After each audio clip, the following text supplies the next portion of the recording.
shouted, and he thrust his hand into his pocket, but it was empty. "Your wand's here, son," said Ted, tapping it on Harry's arm. "It fell right beside you. I picked it up. And that's my wife you're shouting at."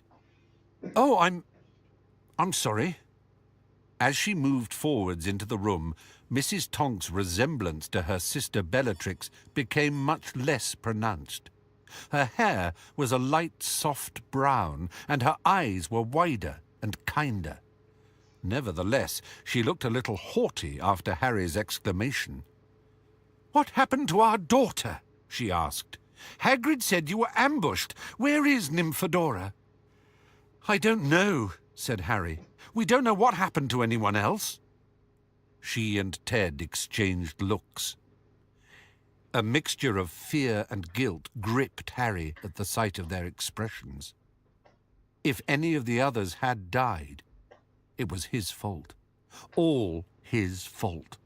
He had consented to the plan, given them his hair. "The portkey," he said, remembering all of a sudden. "We've got to get back to the burrow and find out. Then we'll be able to send you word, or Tonks will, once she's—" "Dora'll be okay, Dromedy," said Ted. "She knows her stuff. She's been in plenty of tight spots with the horrors. The portkey's through here," he added to Harry. "It's supposed to leave in 3 minutes if you want to take it." "Yeah, we do," said Harry. He seized his rucksack, swung it onto his shoulders. He looked at Mrs. Tonks, wanting to apologize for the state of fear in which he left her, and for which he felt so terribly responsible. But no words occurred to him that did not seem hollow and insincere. "I'll tell Tonks, Dora, to send word when she... Thanks for patching us up. Thanks for everything. He was glad to leave the room and followed Ted Tonks along a short hallway and into a bedroom. Hagrid came after them, bending low to avoid hitting his head on the door lintel. "There you go, son. That's the portkey." Mr. Tonks was pointing to a small, silver-backed hairbrush lying on the dressing table. "Thanks," said Harry, reaching out to place a finger on it, ready to leave. "Wait a moment," said Hagrid, looking around. "Harry, where's Hedwig?" She got hit," said Harry. The realization crashed over him. He felt ashamed of himself as the tears stung his eyes. The owl had been his companion, his one great link with the magical world whenever he had been forced to return to the Dursleys. Hagrid reached out a great hand and patted him painfully on the shoulder. "Never mind," he said gruffly. "Never mind. She had a great old life." "Hagrid!" said Ted Tonks warningly as the hairbrush glowed bright blue, and Hagrid only just got his forefinger to it in time. With a jerk behind the navel, as though an invisible hook and line had dragged him forwards, Harry was pulled into nothingness, spinning uncontrollably, his finger glued to the portkey as he and Hagrid hurtled away from Mr. Tonks. Seconds later, Harry's feet slammed onto hard ground, and he fell on his hands and knees in the yard of the burrow. He heard screams. Throwing aside the no longer glowing hairbrush, Harry stood up, swaying slightly, and saw Mrs. Weasley and Ginny running down the steps by the back door as Hagrid, who had also collapsed on landing, clambered laboriously to his feet. "Harry? You are the real Harry? What happened? Where are the others?" cried Mrs. Weasley. "What do you mean? Isn't anyone else back?" Harry panted. The answer was clearly etched in Mrs. Weasley's pale face. "The Death Eaters were waiting for us," Harry told her. "We were surrounded the moment we took off. They knew it was tonight. I don't know what happened to anyone else. 4 of them chased us. It was all we could do to get away, and then Voldemort caught up with us." He could hear the self-justifying note in his voice, the plea for her to understand why he did not know what had happened to her sons. "But thank goodness you're all right," she said, pulling him into a hug he did not feel he deserved. Haven't got any brandy, have you, Molly? Asked Hagrid a little shakily. For medicinal purposes. She could have summoned it by magic, but as she hurried back towards the crooked house, Harry knew that she wanted to hide her face. He turned to Ginny, and she answered his unspoken plea for information at once. Ron and Tonks should have been back first, but they missed their port key. It came back without them, she said, pointing at a rusty oil can lying on the ground nearby. And that one, she pointed at an ancient plimsoll, should have been Dad and Fred's. They were supposed to be second. You and Hagrid were third, and... She checked her watch. If they made it, George and Lupin ought to...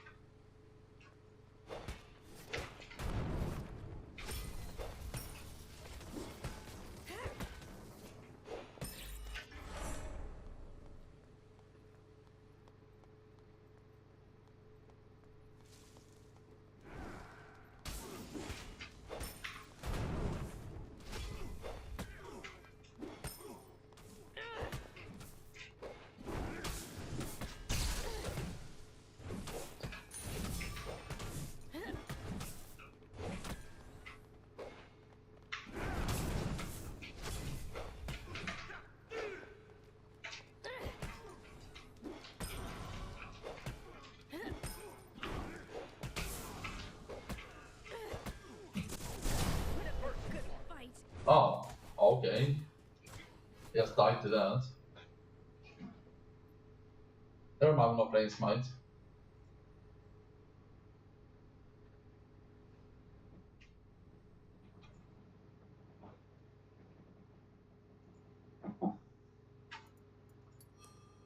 Stupid people that are sniping the queue and trying to ruin things. Didoms and yeah, it's not fun. Maybe we play later.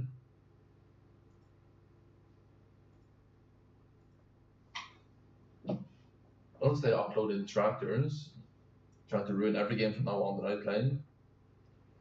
Or because I called a stupid guy dashboard cardboard.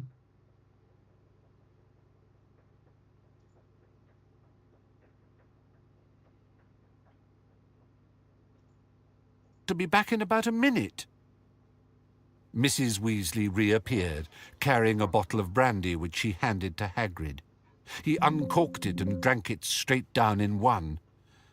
"Mum!" shouted Ginny, pointing to a spot several feet away.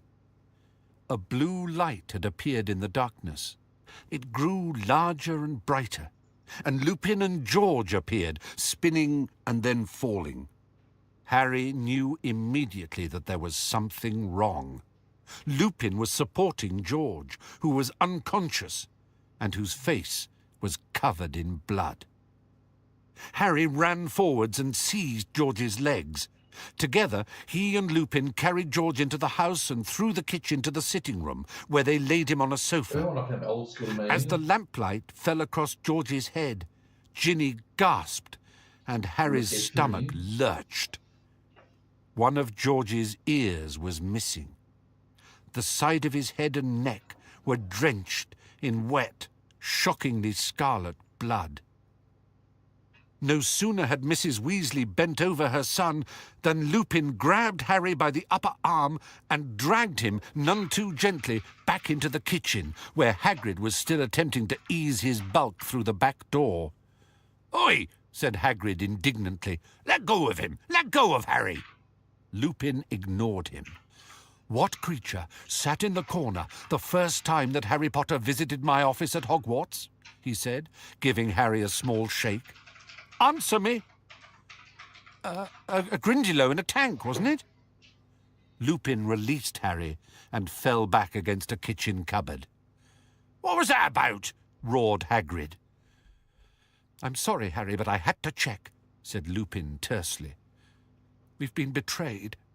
Voldemort knew that you were being moved tonight, and the only people who could have told him were directly involved in the plan.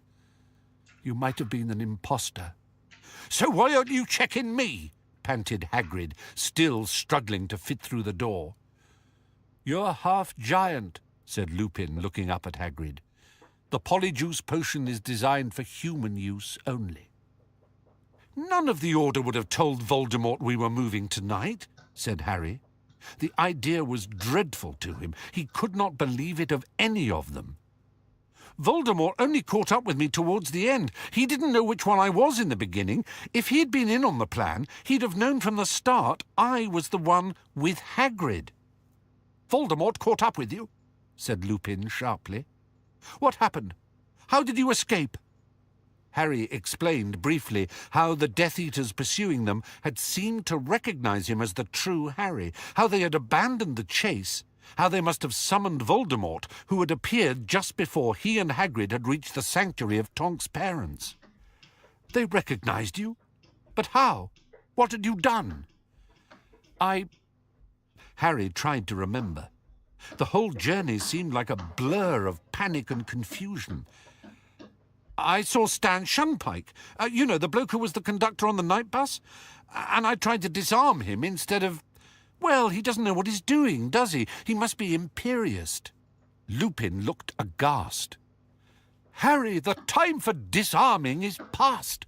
These people are trying to capture and kill you. At least stun if you aren't prepared to kill. We were hundreds of feet up. Stan's not himself. And if I stunned him and he'd fallen, he'd have died the same as if I'd used Avada Kedavra. Expelliarmus saved me from Voldemort 2 years ago," Harry added defiantly.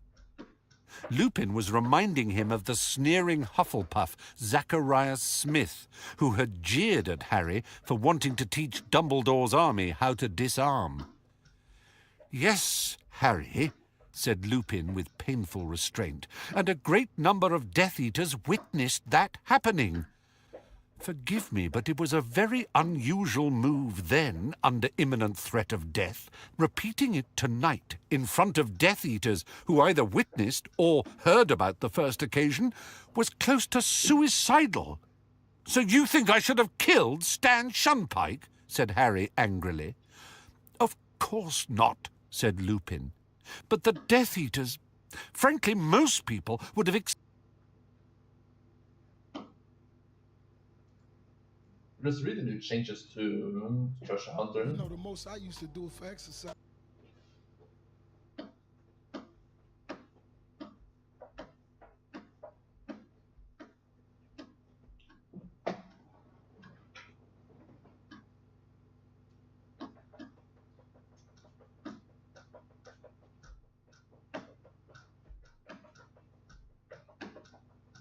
I've never seen a corporation admit that the use of microtransactions is bad or remove it. Thank you so much.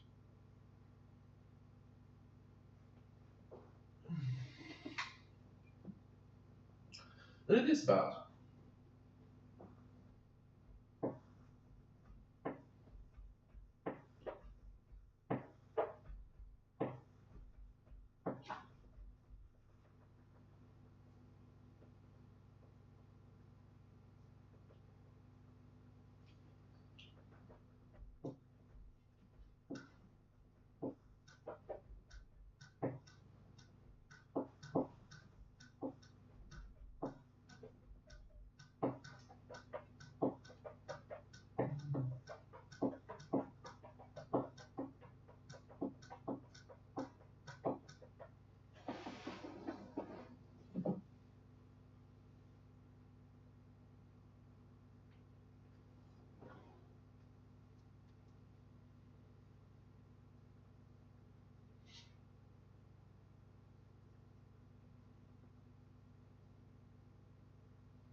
It's kind of smart now to include a drop of YouTube Premiere and have your copy content. It's exactly what you should do if you're exhaustingly trying to sell your game, you know.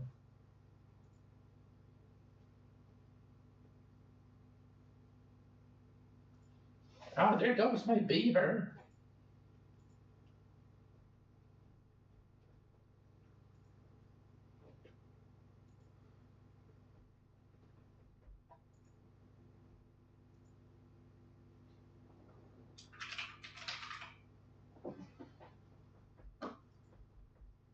The time it takes to change a category on two platforms must be accepted, as time it takes to change category, otherwise it's stupid.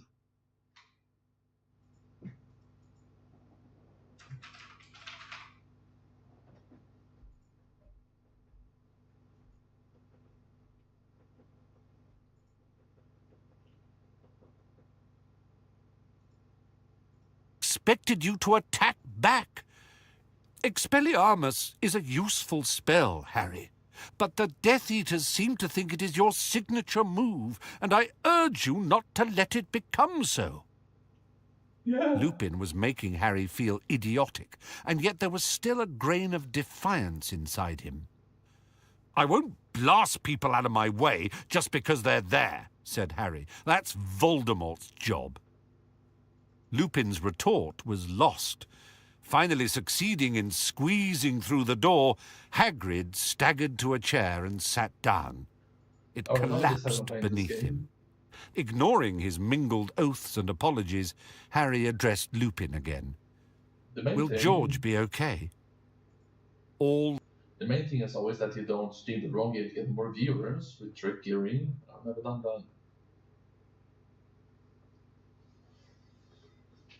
I wouldn't even get more viewers if I tried, so I've never done it. Lupin's frustration with Harry seemed to drain away at the question. I think so. Although there's no chance of replacing his ear, not when it's been cursed off. There was a scuffling from outside. Lupin dived for the back door. Harry leapt over Hagrid's legs and sprinted into the yard. Two figures had appeared in the yard, and as Harry ran towards them, he realized they were Hermione, now returning to her normal appearance, and Kingsley, both clutching a bent coat hanger. Hermione flung herself into Harry's arms, but Kingsley showed no pleasure at the sight of any of them. Over Hermione's shoulder, Harry saw him raise his wand and point it at Lupin's chest. The last words Albus Dumbledore spoke to the pair of us. Harry is the best hope we have. Trust him, said Lupin calmly. Kingsley turned his wand on Harry, but Lupin said, It's him. I've checked.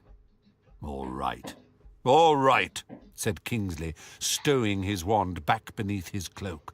But somebody betrayed us. They knew it was tonight. So it seems, replied Lupin. But apparently they did not realize that there would be 7 Harrys. Small comfort, snarled Kingsley. Who else is back? Only Harry, Hagrid, George, and me. Hermione stifled a little moan behind her hand. What happened to you? Lupin asked Kingsley. Followed by 5, injured 2, might have killed 1, Kingsley reeled off. And we saw you-know-who as well. He joined the chase halfway through, but vanished pretty quickly. Remus, he can fly, supplied Harry. I saw him too. He came after Hagrid and me. So that's why he left. To follow you, said Kingsley. I couldn't understand why he'd vanished, but what made him change targets? Harry behaved a little too kindly to Stan Shunpike, said Lupin. Stan? Repeated Hermione. But I thought he was in Azkaban. Kingsley let out a mirthless laugh. Hermione, there's obviously been a mass breakout which the Ministry has hushed up. Traveler's hood fell off when I cursed him. He's supposed to be inside too. But what happened to you, Remus? Where's George? He lost an ear, said Lupin. Lost an... repeated Hermione in a high voice. Snape's work, said Lupin. Snape! Shouted Harry. You didn't say... He lost his hood during the chase. Sectum sempra was always a speciality of Snape's. I wish I could say I'd paid him back in kind, but it was all I could do to keep George on the broom after he was injured. He was losing so much blood. Silence fell between the four of them as they looked up at the sky. There was no sign of movement. The stars stared back, unblinking, indifferent, unobscured by flying friends. Where was Ron? Where were Fred and Mr. Weasley? Where were Bill, Fleur, Tonks, Mad-Eye and Mundungus? "Harry, give us a hand," called Hagrid hoarsely from the door in which he was stuck again. Glad of something to do, Harry pulled him free, then headed through the empty kitchen and back into the sitting room, where Mrs. Weasley and Ginny were still tending to George. Mrs. Weasley had staunched his bleeding now, and by the lamplight, Harry saw a clean, gaping hole where George's ear had been. "How is he?" Mrs. Weasley looked round and said, "I can't make it grow back, not when it's been removed by dark magic. But it could have been so much worse. He's alive." "Yeah," said Harry. "Thank God." "Did I hear someone else in the yard?" Ginny asked.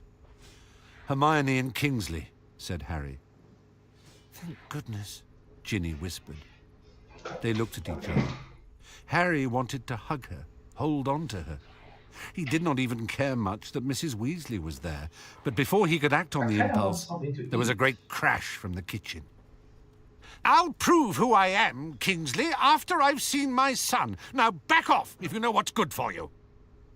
Harry had never heard Mr. Weasley shout like that before. He burst into the living room, his bald patch gleaming with sweat, his spectacles askew, Fred right behind him, both pale but uninjured. "Arthur!" sobbed Mrs. Weasley. "Oh, thank goodness! How is he?" Mr. Weasley dropped to his knees beside George. For the first time since Harry had known him, Fred seemed to be lost for words. He gaped over the back of the sofa at his twin's wound, as if he could not believe what he was seeing. Perhaps roused by the sound of Fred and their father's arrival, George stirred. "How do you feel, Georgie?" whispered Mrs. Weasley. George's fingers groped for the side of his head. "Saint-like," he murmured. "What's wrong with him?" croaked Fred, looking terrified. "Is his mind affected?" "Saint-like," repeated George, opening his eyes and looking up at his brother. "You see, I'm holy. Holy, Fred. Get it?" Mrs. Weasley sobbed harder than ever. Colour flooded Fred's pale face. "Pathetic," he told George. "Pathetic? With a whole wide world of ear-related humour before you, you go for holy?" "Oh, well," said George, grinning at his tear-soaked mother. "You'll be able to tell us apart now anyway, Mum." He looked round. "Hi, Harry. You are Harry, right?" "Yeah, I am," said Harry, moving closer to the sofa. "Well, at least we got you back okay," said George. "Why aren't Ron and Bill huddled round my sick bed?" "They're not back yet, George," said Mrs. Weasley. George's grin faded. Harry glanced at Ginny and motioned to her to accompany him back outside. As they walked through the kitchen, she said in a low voice, "Ron and Tonks should be back by now. They didn't have a long journey. Auntie Muriel's not that far from here." Harry said nothing. He had been trying to keep fear at bay ever since reaching the burrow, but now it enveloped him, seeming to crawl over his skin, throbbing in his chest, clogging his throat. As they walked down the back steps into the dark yard, Ginny took his hand. Kingsley was striding backwards and forwards, glancing up at the sky every time he turned. Harry was reminded of Uncle Vernon pacing the living room 1,000,000 years ago. Hagrid, Hermione and Lupin stood shoulder to shoulder, gazing upwards in silence. None of them looked round when Harry and Ginny joined their silent vigil. The minutes stretched into what might as well have been years. And hi, Harry. You are Harry. Get it? Sorry, I can't Mrs. Weasley sobbed harder than ever. Colour flooded Fred's pale face. Pathetic, he told George. Pathetic? With a whole wide world of ear-related humour before you, you go for holy? Oh, well, said George, grinning at his tear-soaked mother. You'll be able to tell us apart now anyway, Mum. He looked round. Hi, Harry. You are Harry, right? Yeah, I am, said Harry, moving closer to the sofa. Well, at least we got you back okay, said George. Why aren't Ron and Bill huddled round my sick bed? They're not back yet, George, said Mrs. Weasley. George's grin faded. Harry glanced at Ginny and motioned to her to accompany him back outside. As they walked through the kitchen, she said in a low voice, Ron and Tonks should be back by now. They didn't have a long journey. Auntie Muriel's not that far from here. Harry said nothing. He had been trying to keep fear at bay ever since reaching the burrow, but now it enveloped him, seeming to crawl over his skin, throbbing in his chest, clogging his throat. As they walked down the back steps into the dark yard, Ginny took his hand. Kingsley was striding backwards and forwards, glancing up at the sky every time he turned. Harry was reminded of Uncle Vernon pacing the living room 1,000,000 years ago. Hagrid, Hermione and Lupin stood shoulder to shoulder, gazing upwards in silence. None of them looked round when Harry and Ginny joined their silent vigil. The minutes stretched into what might as well have been years. The slightest breath of wind made them all jump and turn towards the whispering bush or tree, in the hope that one of the missing Order members might leap unscathed from its leaves. And then a broom materialized directly above them and streaked towards the ground. "It's them!" screamed Hermione. Tonks landed in a long skid that sent earth and pebbles everywhere. "Remus!"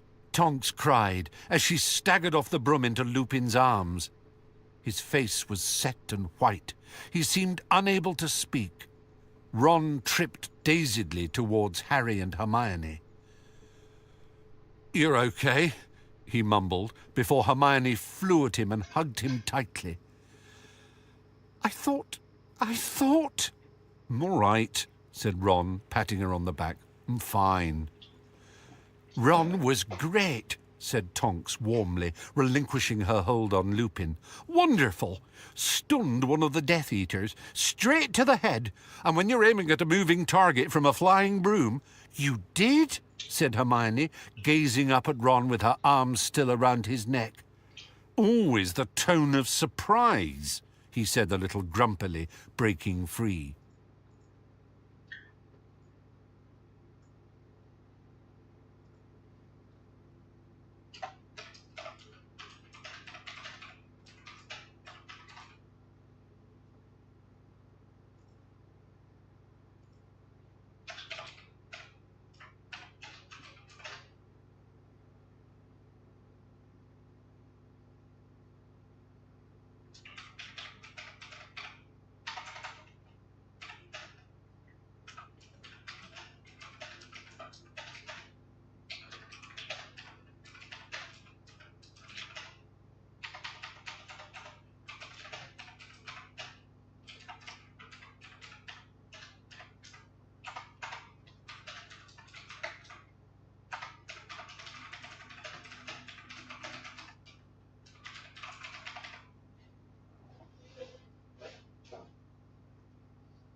It's just magic. It's magic in many fantasy books.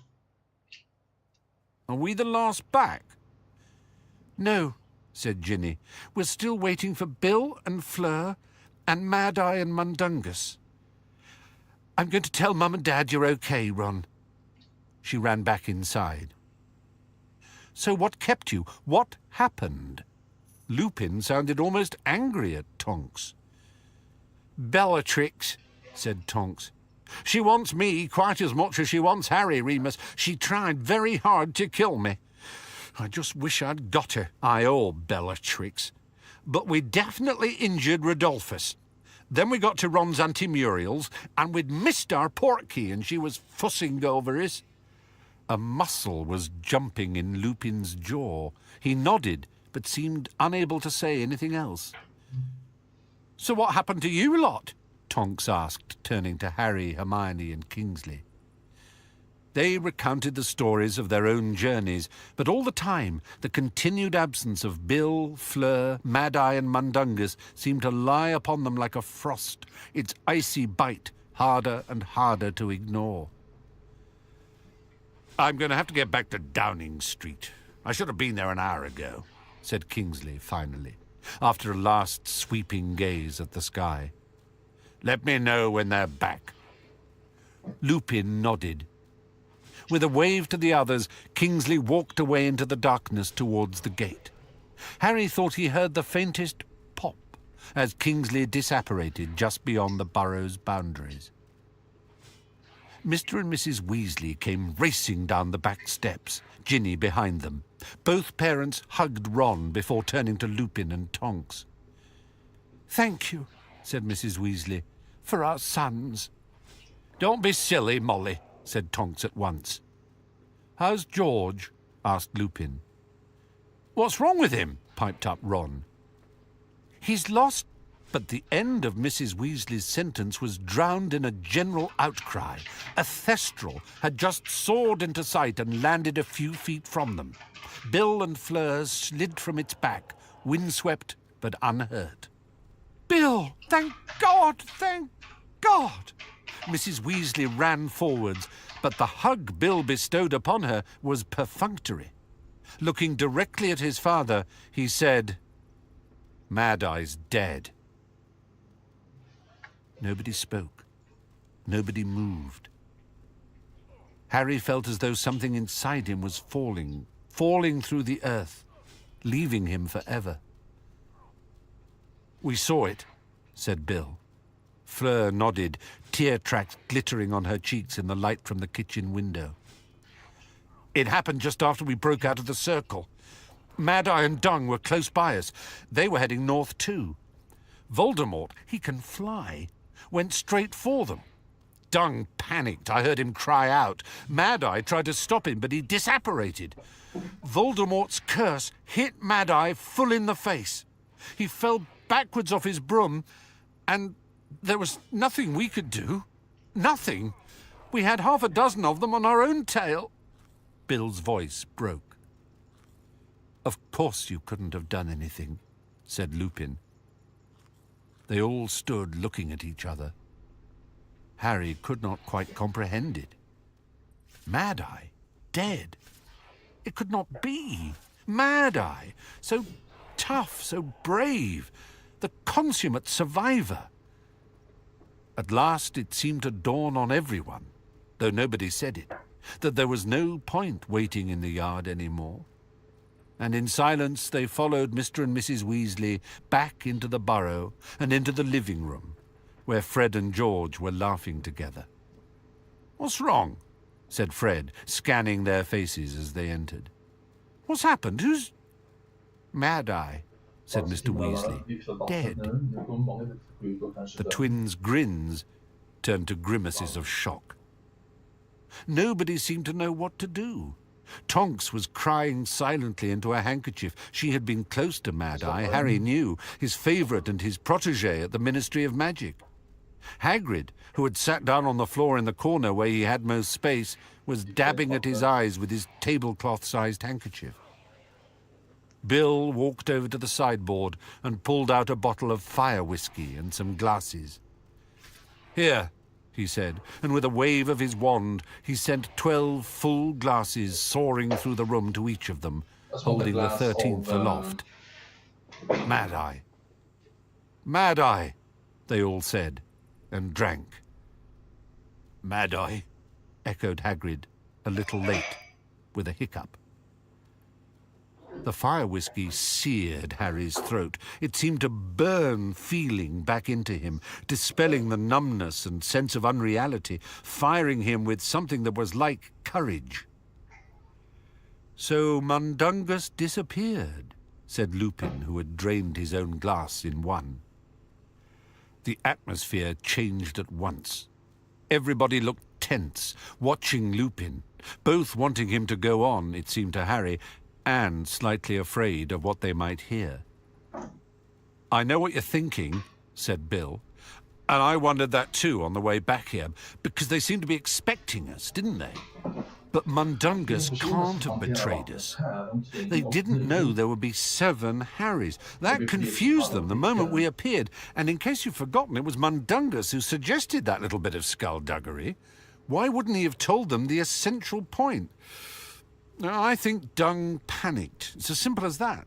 He didn't want to come in the first place, but Mad-Eye made him, and you-know-who went straight for them. It was enough to make anyone panic." "You-know-who acted exactly as Mad-Eye expected him to," sniffed Tonks. "Mad-Eye said he'd expect the real Harry to be with the toughest, most skilled aurors. He chased Mad-Eye first, and when Mundungus gave them away, he switched to Kingsley." "Yes, and that is all very good,"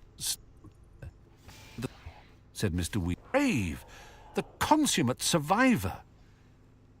At last could do," glittering on her cheeks in the light from the kitchen window. "It happened just after we broke out of the circle. Mad-Eye and Dung were close by us.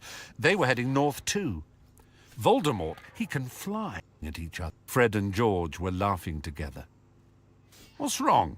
said Fred, scanning their faces as they entered. "What's happened? Who's—" "Mad-Eye," said Mr. Weasley. "Dead." The twins' grins turned to grimaces of shock. Nobody seemed to know what to do. Tonks was crying silently into a handkerchief. She had been close to Mad-Eye, Harry knew, his favourite and his protégé at the Ministry of Magic. Hagrid, who had sat down on the floor in the corner where he had most space, was dabbing at his eyes with his tablecloth-sized handkerchief. Bill walked over to the sideboard and pulled out a bottle of fire whiskey and some glasses. "Here," he said, and with a wave of his wand, he sent 12 full glasses soaring through the room to each of them, holding the 13th aloft. "Mad-Eye. Mad-Eye," they all said, and drank. "Mad-Eye," echoed Hagrid, a little late, with a hiccup. The fire whiskey seared Harry's throat. It seemed to burn feeling back into him, dispelling the numbness and sense of unreality, firing him with something that was like courage. "So Mundungus disappeared," said Lupin, who had drained his own glass in one. The atmosphere changed at once. Everybody looked tense, watching Lupin, both wanting him to go on, it seemed to Harry, and slightly afraid of what they might hear. "I know what you're thinking," said Bill, "and I wondered that too on the way back here, because they seemed to be expecting us, didn't they?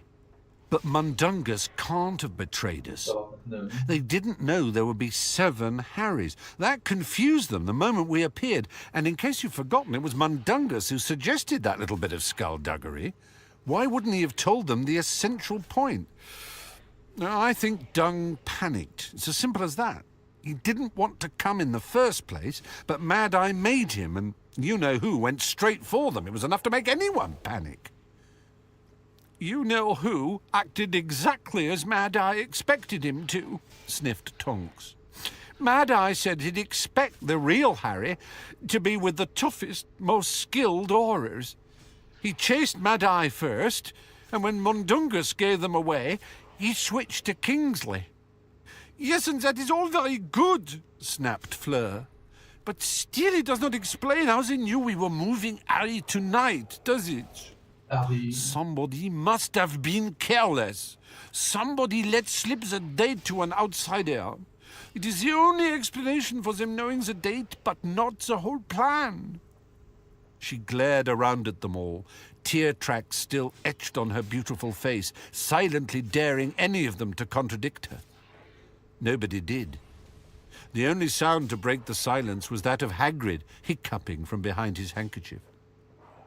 Harry glanced at Hagrid, who had just risked his own life to save Harry's. Hagrid, whom he loved, whom he trusted, who had once been tricked into giving Voldemort crucial information in exchange for a dragon's egg. "No!" Harry said aloud, and they all looked at him, surprised. The fire whiskey seemed to have amplified his voice. "I mean, if somebody made a mistake," Harry went on, "and let something slip, I know they didn't mean to do it. It's not their fault," he repeated, again a little louder than he would usually have spoken. "We've got to trust each other. I trust all of you. I don't think anyone in this room would ever sell me to Voldemort." More silence followed his words. They were all looking at him. Harry felt a little hot again and drank some more fire whiskey for something to do. As he drank, he thought of Mad-Eye. Mad-Eye had always been scathing about Dumbledore's willingness to trust people.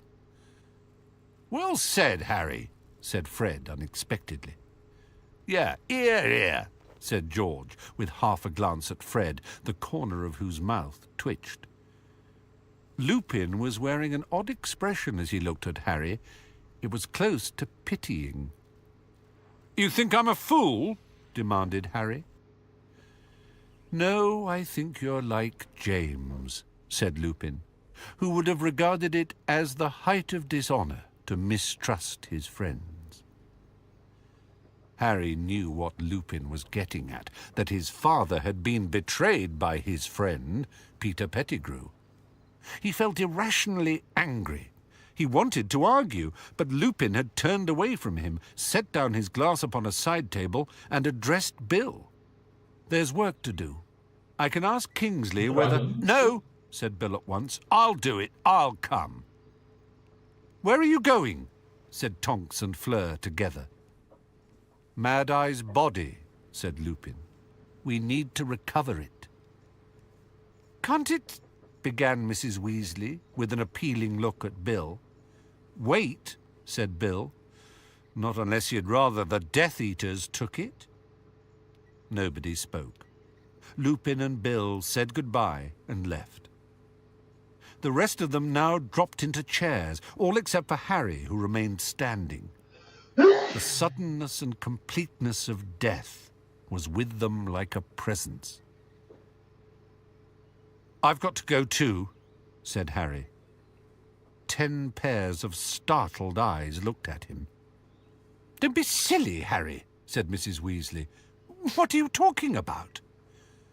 "I can't stay here." He rubbed his forehead. It was prickling again. It had not hurt like this for more than a year. "You're all in danger while I'm here. I don't want—" "But don't be so silly," said Mrs. Weasley. "The whole point of tonight was to get you here safely, and thank goodness it worked. And Fleur's agreed to get married here rather than in France. We've arranged everything so that we can all stay together and look after you." She did not understand. She was making him feel worse, not better. "If Voldemort finds out I'm here—" "But why should he?" asked Mrs. Weasley. "There are a dozen places you might be now, Harry," said Mr. Weasley. "He's got no way of knowing which safe house you're in." "It's not me I'm worried for," said Harry. "We know that," said Mr. Weasley quietly. "But it would make our efforts tonight seem rather pointless if you left." "You're not going anywhere," growled Hagrid. "Blimey, Harry, after all we went through to get you here." "Yeah, what about my bleeding ear?" said George, hoisting himself up on his cushions. "I know that.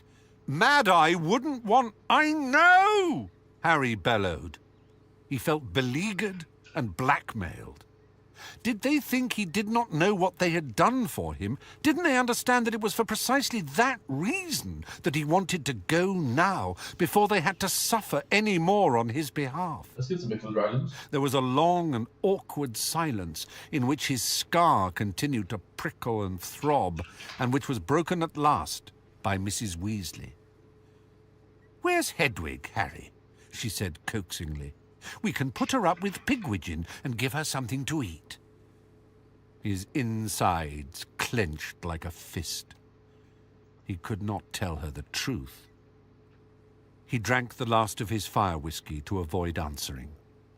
"Wait till it gets out you did it again, Harry," said Hagrid. "Escaped him, fought him off when he was right on top of you." "It wasn't me," said Harry flatly. "It was my wand. My wand acted of its own accord."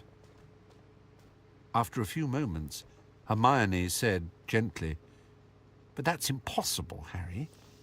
You mean that you did magic without meaning to? You reacted instinctively?" "No," said Harry.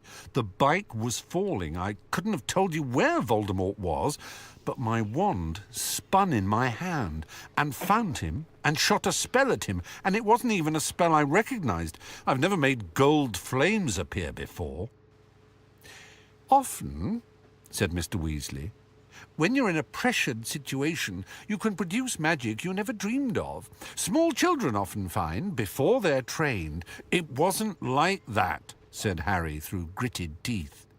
His scar was burning. He felt angry and frustrated. He hated the idea that they were all imagining him to have power to match Voldemort's. No one said anything. He knew that they did not believe him. Now that he came to think of it, he had never heard of a wand performing magic on its own before. His scar seared with pain. It was all he could do not to moan aloud. Muttering about fresh air, he set down his glass and left the room. As he crossed the dark yard, the great skeletal thestral looked up, rustled its enormous bat-like wings, then resumed its grazing. Harry stopped at the gate into the garden, staring out at its overgrown plants, rubbing his pounding forehead and thinking of Dumbledore. Dumbledore would have believed him. He knew it. Dumbledore would have known how and why Harry's wand had acted independently, because Dumbledore always had the answers. He had known about wands, had explained to Harry the strange connection that existed between his wand and Voldemort's. But Dumbledore, like Mad Eye, like Sirius, like his parents, like his poor owl, all were gone where Harry could never talk to them again. He felt a burning in his throat that had nothing to do with fire whiskey. And then, out of nowhere, the pain in his scar peaked. As he clutched his forehead and closed his eyes, a voice screamed inside his head. "You told me the problem would be solved by using another's wand!" And into his mind burst the vision of an emaciated old man lying in rags upon a stone floor, screaming, a horrible, drawn-out scream, a scream of unendurable agony. "No! No! I beg you! I beg you! You lied to Lord Voldemort, Ollivander!" "I did not! I swear I did not!" "You sought to help Potter, to help him escape me." "I swear I did not! I believed a different wand would work." "Explain, then, what happened. Lucius's wand is destroyed." "I cannot understand. The connection exists only between your two wands. Problem like Sirius, like his another's wand." And into his mind burst the vision of an emaciated old man lying in rags upon a stone floor, screaming, a horrible, drawn-out scream, a scream of unendurable agony. "No! No! I beg you! I beg you! You lied to Lord Voldemort, Ollivander." "I did not! I swear I did not!" "You sought to help Potter, to help him escape me." "I swear I did not! I believed a different wand would work." "Explain, then, what happened. Lucius's wand is destroyed." "I cannot understand. The connection exists only between your two wands." "Lies!" "Please, I beg you." And Harry saw the white hand raise its wand and felt Voldemort's surge of vicious anger, saw the frail old man on the floor writhe in agony. "Harry?" It was over as quickly as it had come. Harry stood shaking in the darkness, clutching the gate into the garden, his heart racing, his scar still tingling. It was several moments before he realized that Ron and Hermione were at his side. "Harry, come back in the house," Hermione whispered. "You aren't still thinking of leaving?" "Yeah, you've got to stay, mate," said Ron, thumping Harry on the back. "Are you all right?" Hermione asked, close enough now to look into Harry's face. "You look awful." "Well," said Harry shakily, "I probably look better than Ollivander." When he had finished telling them what he had seen, Ron looked appalled, but Hermione downright terrified. "But it was supposed to have stopped. Your scar, it wasn't supposed to do this anymore. You mustn't let that connection open up again. Dumbledore wanted you to close your mind." When he did not reply, she gripped his arm. "Harry, it's bad enough that he's taking over the ministry and the newspapers and half the wizarding world. Don't let him inside your head, too." Chapter 6. The Ghoul in Pyjamas. The shock of losing Mad-Eye hung over the house in the days that followed. Harry kept expecting to see him stumping in through the back door like the other Order members who passed in and out to relay news. Harry felt that nothing but action would assuage his feelings of guilt and grief, and that he ought to set out on his mission to find and destroy Horcruxes as soon as possible. "Well, you can't do anything about the—" Ron mouthed the word Horcruxes. "Till you're 17. You've still got the trace on you. And we can plan here as well as anywhere, can't we? Or," he dropped his voice to a whisper, "do you reckon you already know where the you-know-whats are?" "No," Harry admitted. "I think Hermione's been doing a bit of research," said Ron. "She said she was saving it for when you got here." They were sitting at the breakfast table. Mr. Weasley and Bill had just left for work. Mrs. Weasley had gone upstairs to wake Hermione and Ginny, while Fleur had drifted off to take a bath. "The trace'll break on the 31st, said Harry. "That means I only need to stay here 4 days. Then I can—" "5 days, Ron corrected him firmly. "We've got to stay for the wedding. They'll kill us if we miss it." Harry understood "they" to mean Fleur and Mrs. Weasley. "It's 1 extra day," said Ron when Harry looked mutinous. "Don't they realise how important—" "Course they don't," said Ron. "They haven't got a clue. And now you mention it, I wanted to talk to you about that."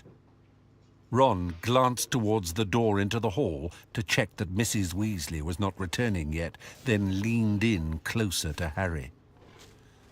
"Mum's been trying to get it out of Hermione and me, what we're off to do. She'll try you next, so brace yourself. Dad and Lupin have both asked as well, but when we said Dumbledore told you not to tell anyone except us, they dropped it. Not Mum, though. She's determined." Ron's prediction came true within hours. Shortly before lunch, Mrs. Weasley detached Harry from the others by asking him to help identify a lone man's sock that she thought might have come out of his rucksack. Once she had him cornered in the tiny scullery off the kitchen, she started. Ron and Hermione seem to think that the three of you are dropping out of Hogwarts, she began in a light, casual tone. Oh, said Harry. Well, yeah, we are. The mangle turned of its own accord in a corner, wringing out what looked like one of Mr. Weasley's vests. May I ask why you are abandoning your education? Said Mrs. Weasley. Well, Dumbledore left me stuff to do, mumbled Harry. Ron and Hermione know about it, and they want to come too. What sort of stuff? I'm sorry, I can't... Well, frankly, I think Arthur and I have a right to know, and I'm sure Mr. and Mrs. Grey... 30 seconds.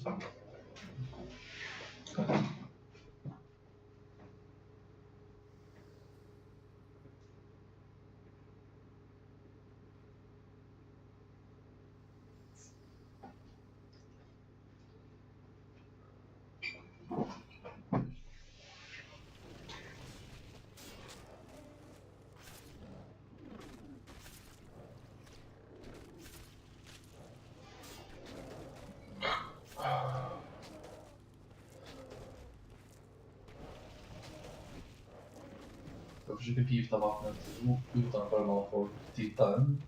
Du kommer göra någonting åt det nu. Ginger would agree, said Mrs. Weasley. Harry had been afraid of the concerned parent attack. He forced himself to look directly into her eyes, noticing as he did so that they were precisely the same shade of brown as Ginny's. This did not help. Dumbledore didn't want anyone else to know, Mrs. Weasley. I'm sorry. Ron and Hermione don't have to come. It's their choice. I don't see that you have to go either, she snapped, dropping all pretense now. You're barely of age, any of you. It's utter nonsense. If Dumbledore needed work doing, he had the whole order at his command. Harry, you must have misunderstood him. Probably he was telling you something he wanted done, and you took it to mean that he wanted you. I didn't misunderstand, said Harry flatly. It's got to be me. He handed her back the single sock he was supposed to be identifying, which was patterned with golden bulrushes. And that's not mine. I don't support Puddlemere United. Oh, of course not, said Mrs. Weasley, with a sudden and rather unnerving return to her casual tone. I should have realized. Well, Harry, while we've still got you here, you won't mind helping with the preparations for Bill and Fleur's wedding, will you? There's still so much to do. No, of course not, said Harry, disconcerted by this sudden change of subject. Sweet of you, she replied, and she smiled as she left the scullery. From that moment on, Mrs. Weasley kept Harry, Ron and Hermione so busy with preparations for the wedding that they hardly had time to think. The kindest explanation of this behaviour would have been that Mrs. Weasley wanted to distract them all from thoughts of Mad-Eye and the terrors of their recent journey.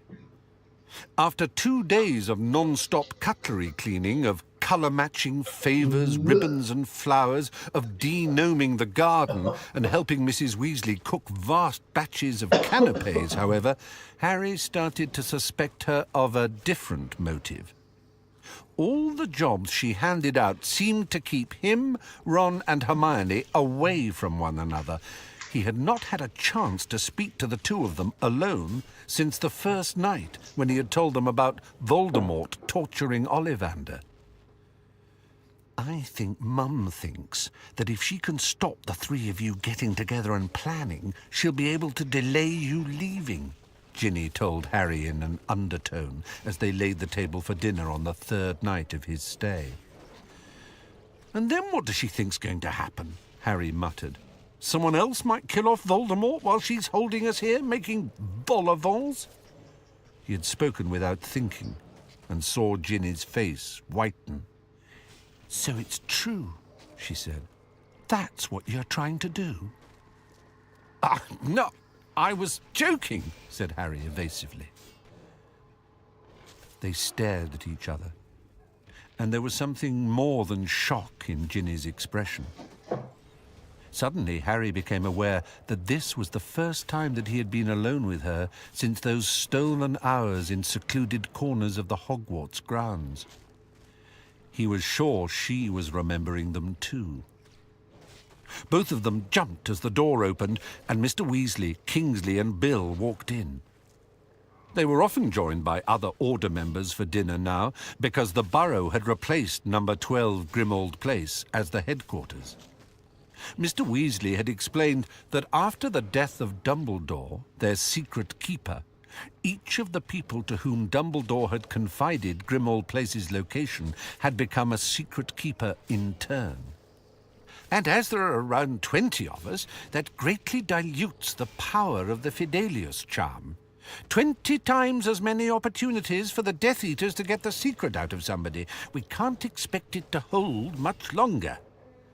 "But surely Snape will have told the Death Eaters the address by now?" asked Harry. "Well, Mad Eye set up a couple of curses against Snape in case he turns up there again. We hope they'll be strong enough both to keep him out and to bind his tongue if he tries to talk about the place, but we can't be sure. It would have been insane to keep using the place as headquarters now that its protection has become so shaky." The kitchen was so crowded that evening, it was difficult to maneuver knives and forks. Harry found himself crammed beside Ginny. The unsaid things that had just passed between them made him wish they had been separated by a few more people.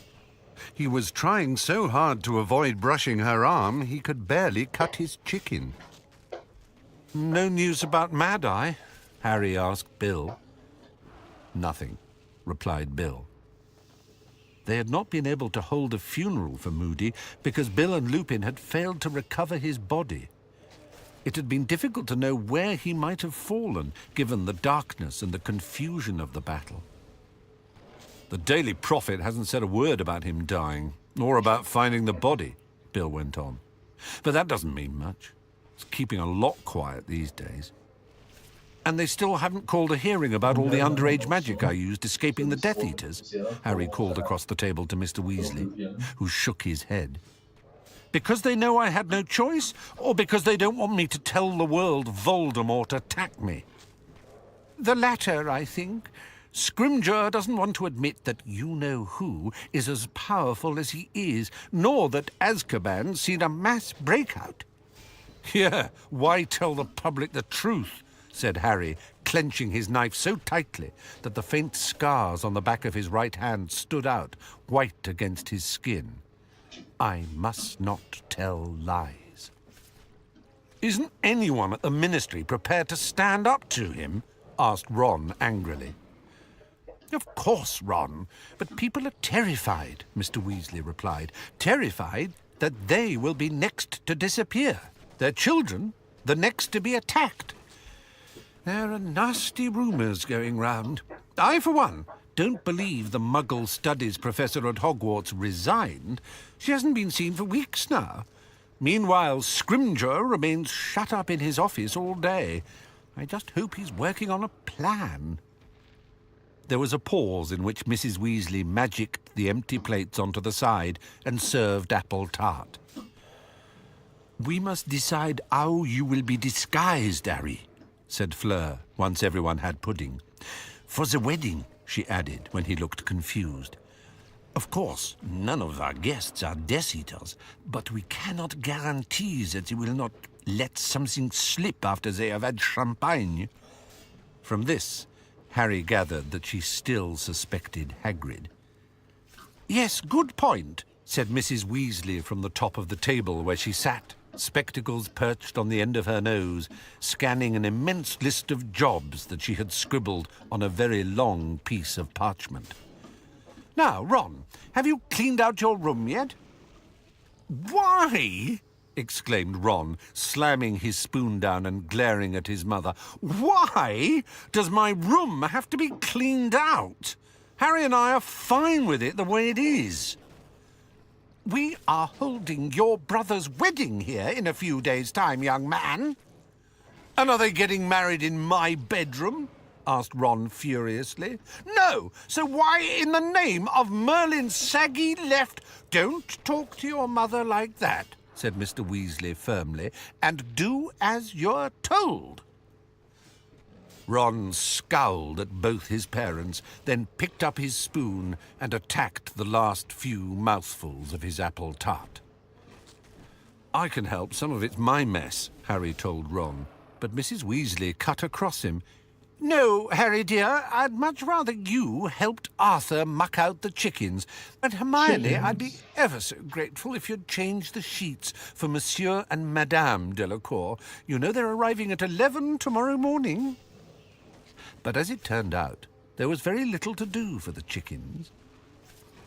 "There's no need to mention it to Molly," Mr. Weasley told Harry, blocking his access to the coop. "But, Ted Tonks sent me most of what was left of Sirius's bike, and, I'm hiding, that's to say, keeping it in here.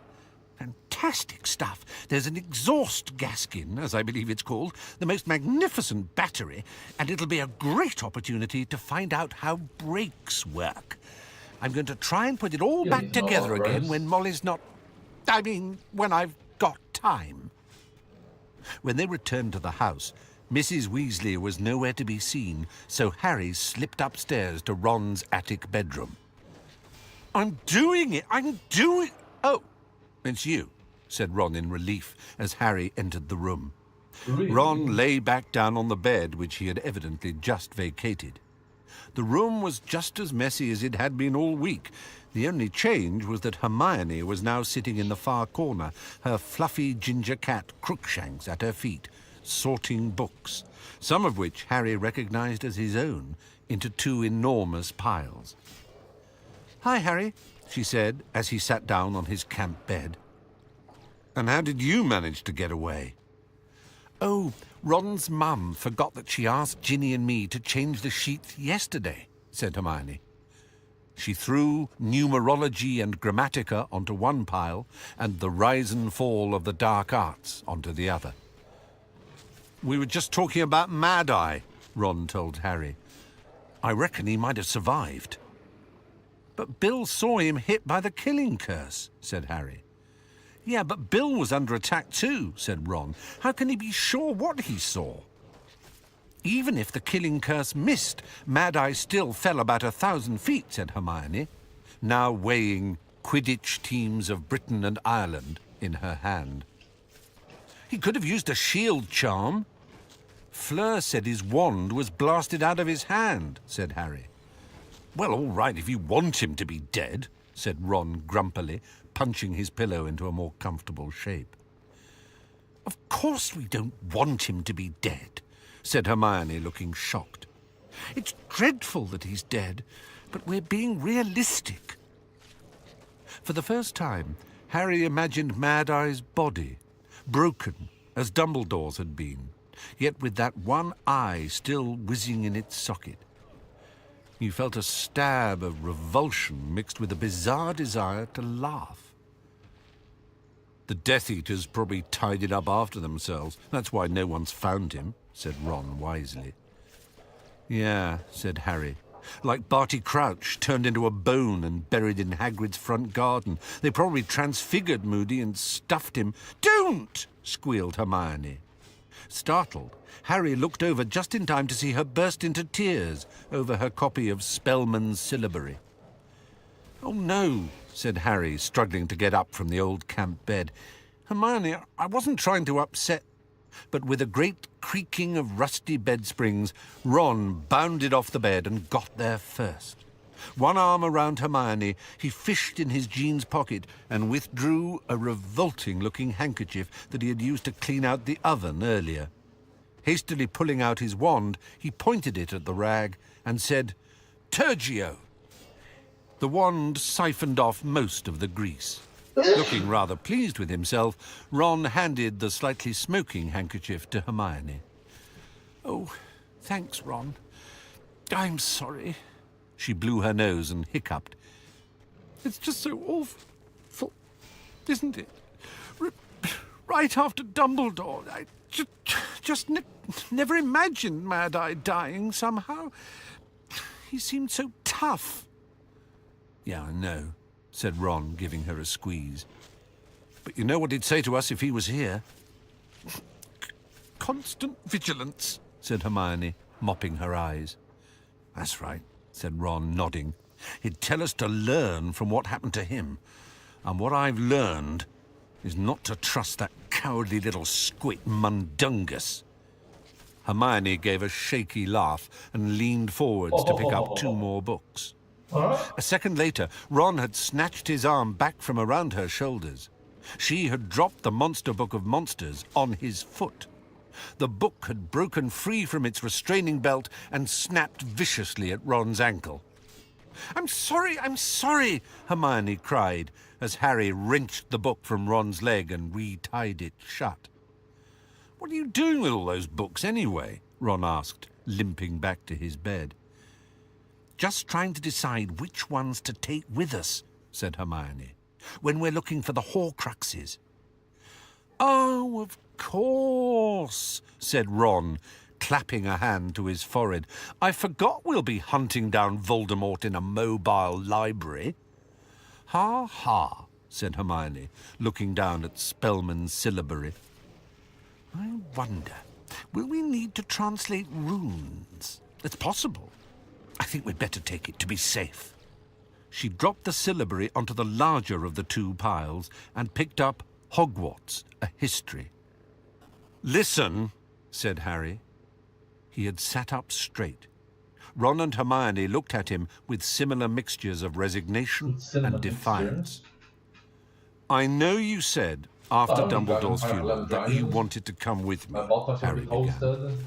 "Here he goes," Ron said to Hermione, rolling his eyes.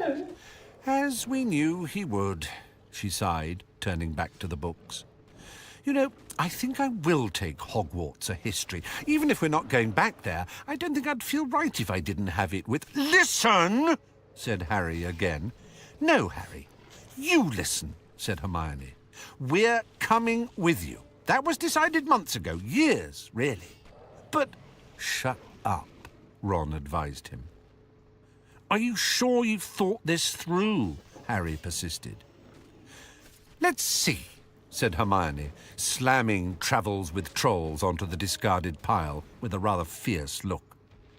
"I've been packing for days, so we're ready to leave at a moment's notice, which, for your information, has included doing some pretty difficult magic, not to mention smuggling Mad Eye's whole stock of Polyjuice potion right under Ron's mum's nose. I've also modified my parents' memories so that they're convinced they're really called Wendell and Monica Wilkins and that their life's ambition is to move to Australia, which they have now done. That's to make it more difficult for Voldemort to track them down and interrogate them about me, or you, because unfortunately I've told them quite a bit about you. Assuming I survive our hunt for the Horcruxes, I'll find Mum and Dad and lift the enchantment. If I don't, well, I think I've cast a good enough charm to keep them safe and happy. Wendell and Monica Wilkins don't know that they've got a daughter, you see." Hermione's eyes were swimming with tears again. Ron got back off the bed, put his arm around her once more, and frowned at Harry as though reproaching him for lack of tact. Harry could not think of anything to say, not least because it was highly unusual for Ron to be teaching anyone else tact. Hermione, I'm sorry. I didn't realize that Ron and I know perfectly well what might happen if we come with you. Well, we do. Ron, show Harry what you've done." "No, he's just eaten," said Ron. "Go on, he needs to know." "Oh, right. Harry, come here." For the second time, Ron withdrew his arm from around Hermione and stumped over to the door. "Come on." "Why?" Harry asked, following Ron out of the room onto the tiny landing. Descendo, muttered Ron, pointing his wand at the low ceiling. A hatch opened right over their heads and a ladder slid down to their feet. A horrible, half-sucking, half-moaning sound came out of the square hole, along with an unpleasant smell like open drains. "That's your ghoul, isn't it?" asked Harry, who had never actually met the creature that sometimes disrupted the nightly silence. "Yeah, it is," said Ron, climbing the ladder. "Come and have a look at him." Harry followed Ron up the few short steps into the tiny attic space. His head and shoulders were in the room before he caught sight of the creature curled up a few feet from him, fast asleep in the gloom with its large mouth wide open. "But it looks... Do ghouls normally wear pyjamas?" "No," said Ron. "Nor have they usually got red hair or that number of pustules." Harry contemplated the thing, slightly revolted. It was human in shape and size, and was wearing what, now Harry's eyes became used to the darkness... I can't think. Well, we have agility and smithing. With the rune crafting. I mean, we could get the final rune crafting level, right? On the rune crafting. Might play 2 accounts at once.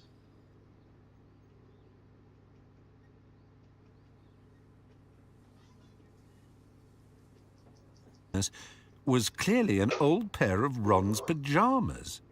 He was also sure that ghouls were generally rather slimy and bald, rather than distinctly hairy and covered in angry purple blisters. "He's me, see?" said Ron. "No," said Harry, "I don't." "I'll explain it back in my room. The smell's getting to me," said Ron. They climbed back down the ladder, which Ron returned to the ceiling, and rejoined Hermione, who was still sorting books. "Once we've left, the ghoul's going to come and live down here in my room," said Ron. "I think he's really looking forward to it. Well, it's hard to tell because all he can do is moan and drool, but he nods a lot when you mention it. Anyway, he's going to be me with Spattergroit. Good, eh?" Harry merely looked his confusion. "It is," said Ron, clearly frustrated that Harry had not grasped the brilliance of the plan. "Look, when we 3 don't turn up at Hogwarts again, everyone's going to think Hermione and I must be with you, right? Which means the Death Eaters will go straight for our families to see if they've got information on where you are. But hopefully it'll look like I've gone away with Mum and Dad. A lot of Muggleborns are talking about going into hiding at the moment," said Hermione. "We can't hide my whole family. It'll look too fishy, and they can't all leave their jobs," said Ron.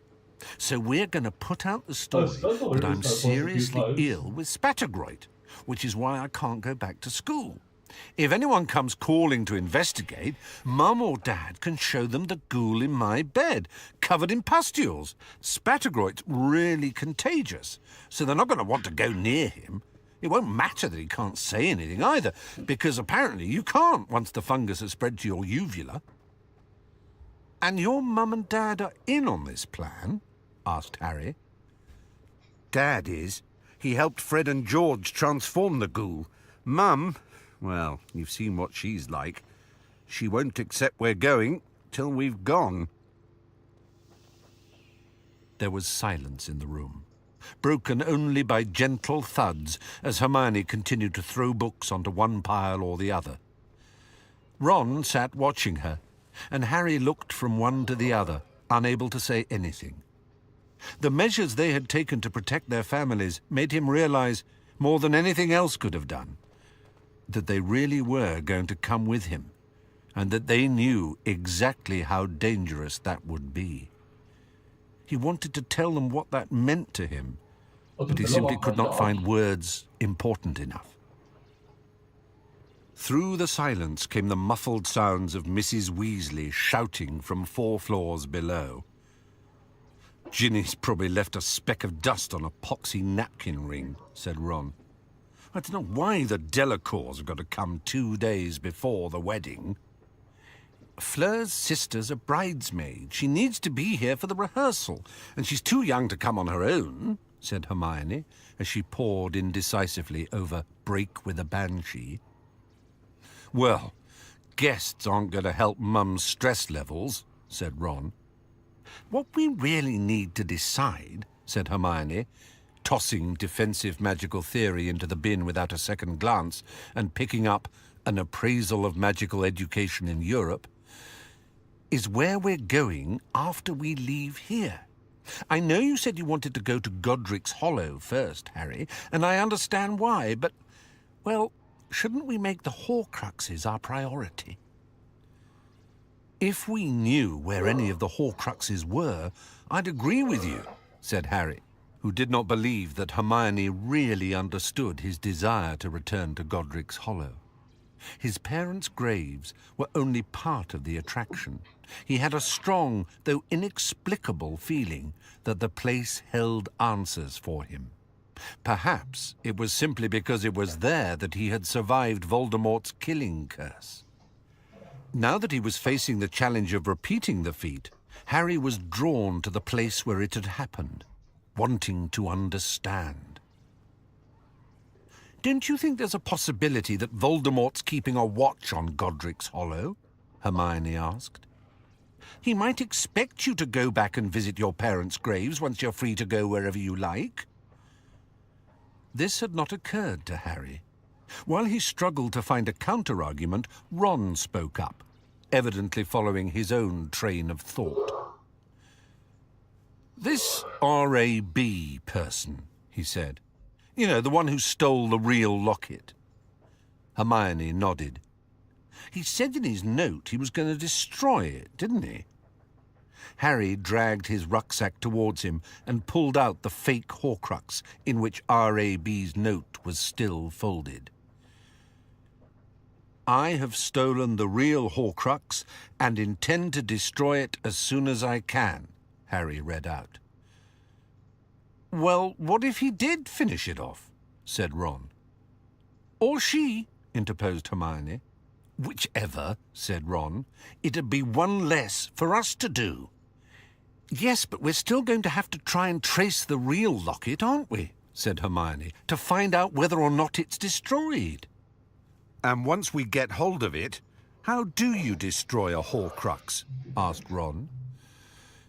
"Well," said Hermione, "I've been researching that." "How?" asked Harry. "I didn't think there were any books on Horcruxes in the library." "There weren't," said Hermione, who had turned pink. "Dumbledore removed them all. But he didn't destroy them." Ron sat up straight, wide-eyed. "How in the name of Merlin's pants have you managed to get your hands on those Horcrux books?" It wasn't stealing," said Hermione, looking from Harry to Ron with a kind of desperation. "They were still library books, even if Dumbledore had taken them off the shelves. Anyway, if he really didn't want anyone to get at them, I'm sure he would have made it much harder to—" "Get to the point," said Ron. "Well, it was easy," said Hermione in a small voice. "I just did a summoning charm. You know, Accio. And they zoomed out of Dumbledore's study window right into the girls' dormitory." "But when did you do this?"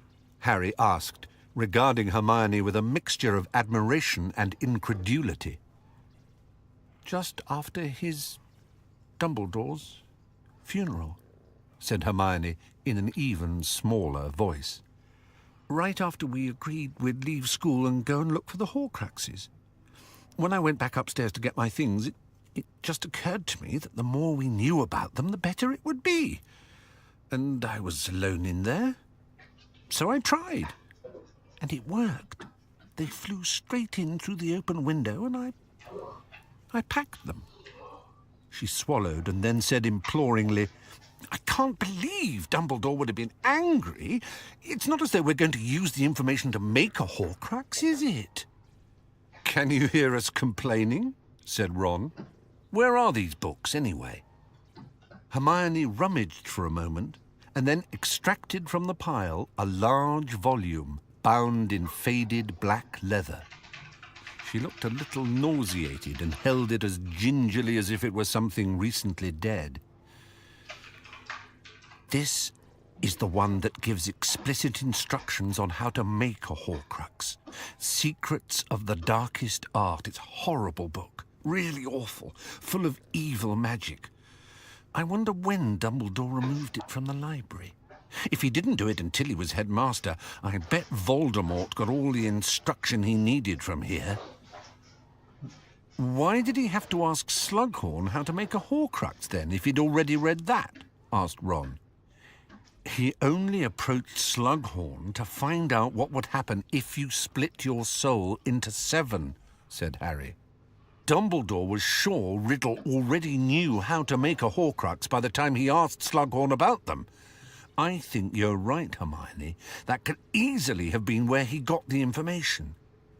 And the more I've read about them, said Hermione, the more horrible they seem, and the less I can believe that he actually made 6. It warns in this book how unstable you make the rest of your soul by ripping it, and that's just by making one Horcrux. Harry remembered what Dumbledore had said about Voldemort moving beyond usual evil. Isn't there any way of putting yourself back together? Ron asked. Yes, said Hermione with a hollow smile, but it would be excruciatingly painful.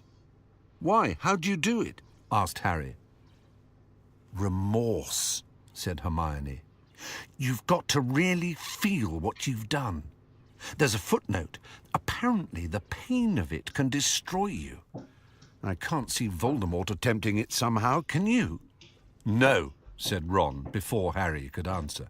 So does it say how to destroy Horcruxes in that book? Yes, said Hermione, now turning the fragile pages as if examining rotting entrails. Because it warns dark wizards how strong they have to make the enchantments on them. From all that I've read, what Harry did to Riddle's diary was one of the few really foolproof ways of destroying a Horcrux. What? Stabbing it with a basilisk fang? Asked Harry. Oh, well, lucky we've got such a large supply of basilisk fangs, then, said Ron. I was wondering what we're going to do with them. It doesn't have to be a basilisk fang, said Hermione patiently. It has to be something so destructive that the Horcrux can't repair itself. Basilisk venom only has one antidote, and it's incredibly rare. Phoenix tears, said Harry, nodding. Exactly, said Hermione. Our problem is that there are very few substances as destructive as basilisk venom, and they're all dangerous to carry around with you. That's a problem we're going to have to solve, though, because ripping, smashing, or crushing a Horcrux won't do the trick. You've got to put it beyond magical repair. But even if we wreck the thing it lives in, said Ron, why can't the bit of soul in it just go and live in something else? Because a Horcrux is the complete opposite of a human being. Seeing that Harry and Ron looked thoroughly confused, Hermione hurried on. Look, if I picked up a sword right now, Ron, and ran you through with it, I wouldn't damage your soul at all. Which would be a real comfort to me, I'm sure, said Ron. Harry laughed. It should be, actually. But my point is that whatever happens to your body, your soul will survive untouched, said Hermione. But it's the other way round with a Horcrux. The fragment of soul inside it depends on its container, its enchanted body, for survival. It can't exist without it. That diary sort of died when I stabbed it, said Harry, remembering ink pouring like blood from the punctured pages and the screams of the piece of Voldemort's soul as it vanished. And once the diary was properly destroyed, the bit of soul trapped in it could no longer exist. Ginny tried to get rid of the diary before you did, flushing it away, but obviously it came back good as new. Hang on, said Ron, frowning. The bit of soul in that diary was possessing Ginny, wasn't it? How does that work, then? While the magical container is still intact, the bit of soul inside it can flit in and out of someone if they get too close to the object. I don't mean holding it for too long. It's nothing to do with touching it, she added, before Ron could speak. I mean close emotionally. Ginny poured her heart out into that diary. She made herself incredibly vulnerable. You're in trouble if you get too fond of or dependent on the Horcrux. I wonder how Dumbledore destroyed the ring, said Harry. Why didn't I ask him? I never really... His voice tailed away. He was thinking of all the things he should have asked Dumbledore, and of how, since the headmaster had died, it seemed to Harry that he had wasted so many opportunities when Dumbledore had been alive to find out more, to find out everything. The silence was shattered as the bedroom door flew open with a wall-shaking crash. Hermione shrieked and dropped secrets of the darkest art. Crookshanks streaked under the bed, hissing indignantly. Ron jumped off the bed, skidded on a discarded chocolate frog wrapper, and smacked his head on the opposite wall, and Harry instinctively dived for his wand before realizing that he was looking up at Mrs. Weasley, whose hair was dishevelled and whose face was contorted with rage. "I'm so sorry to break up this cosy little gathering," she said, her voice trembling. "I'm sure you all need your rest, but there are wedding presents stacked in my room that need sorting out, and I was under the impression that you had agreed to help." "Oh, yes," said Hermione, looking terrified as she leapt to her feet, sending books flying in every direction. "We will. We're sorry." With an anguished look at Harry and Ron, Hermione hurried out of the room after Mrs. Weasley. "It's like being a house elf," complained Ron in an undertone, still massaging his head as he and Harry followed.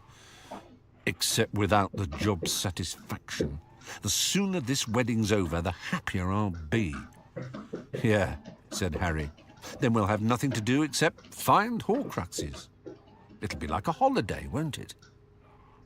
Ron started to laugh, but at the sight of the enormous pile of wedding presents waiting for them in Mrs. Weasley's room, stopped quite abruptly. The Delacours arrived the following morning at 11 o'clock. Harry, Ron, Hermione and Ginny were feeling quite resentful towards Fleur's family by this time, and it was with an ill grace that Ron stumped back upstairs to put on matching socks, and Harry attempted to flatten his hair. Once they had all been deemed smart enough, they trooped out into the sunny backyard to await the visitors. Harry had never seen the place looking so tidy. The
Rusty cauldrons and old Wellington boots that usually littered the steps by the back door were gone, replaced by 2 new flutterby bushes standing either side of the door in large pots.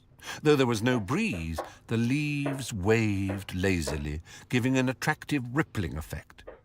The chickens had been shut away, the yard had been swept, and the nearby garden had been pruned, plucked, and generally spruced up, although Harry, who liked it in its overgrown state, thought that it looked rather forlorn without its usual contingent of capering gnomes.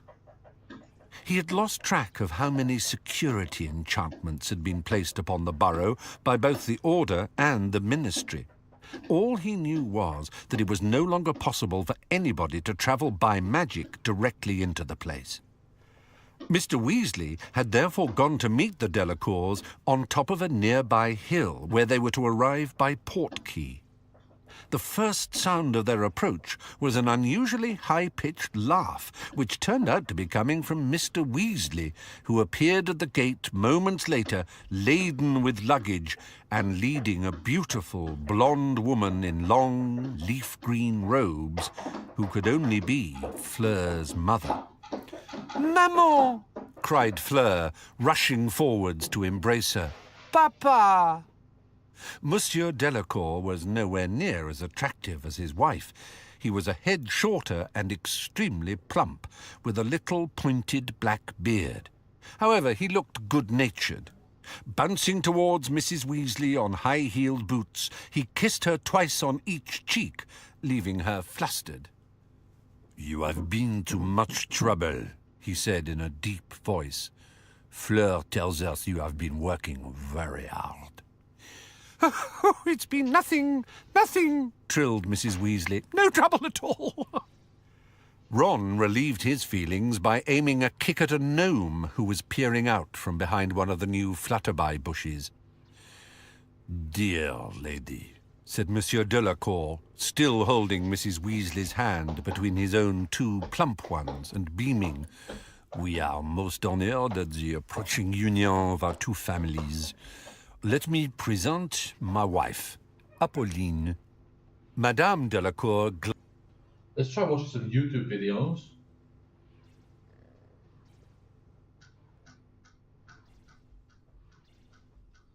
Just in YouTube for that.